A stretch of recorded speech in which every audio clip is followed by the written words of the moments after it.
హైకోర్టా? ఏందది? రాజ్యాంగం ఎక్కడికి వెళ్తున్నాం మనం?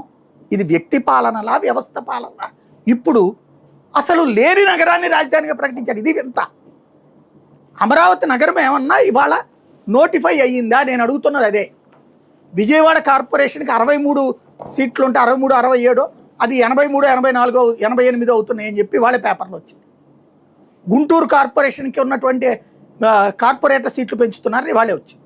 2 కార్పొరేషన్లు ఉంటే, మంగళగిరి మున్సిపాలిటీకి ఉంటే, తాడేపల్లి మున్సిపాలిటీకి ఉంటే ఇంకా నగరం ఎక్కడ ఉందండి? అమరావతి నగరం ఎక్కడుంది? అంటే ముందు పేరు పెట్టి తర్వాత నగరాన్ని తయారు చేస్తారేమో. అది ఎట్లాగా? ఏమి 12 ఏళ్ల తర్వాత కూడా? పోనీ ఇప్పుడు మళ్ళీ ఆ నోటిఫికేషన్ ఎందుకు ఇవ్వాలప్పుడు? మీరు విజయవాడ గుంటూరు మీరు అన్నట్టే నిజం అనుకుందాం. మరి ఇప్పుడు ఎందుకు ఈ నోటిఫికేషన్లు ఇస్తున్నారు? డివిజన్ల పెంపు అవి తీసేయాలి కదా, అవన్నీ విలీనం తీసుకురావాలి కదా. నిన్న అమరావతికి సంబంధించి అసెంబ్లీలో తీర్మానం రోజు నేను అదే అడుగుతున్నా, ఇవాళ నేను అదే అడుగుతున్నా. రాజధాని నగరాన్ని ప్రకటించకుండా స్టిల్ డౌన్ మీరు చేసేటటువంటిది రాష్ట్రానికి మంచా చెడా? ఆలోచించండి. ఇది చేతులు ఎత్తి మొక్కుతూ మాట్లాడుతున్నా నేను. ఎందుకంటే ఈ గందరగోళం ఎన్ని సంవత్సరాలు చేద్దాం?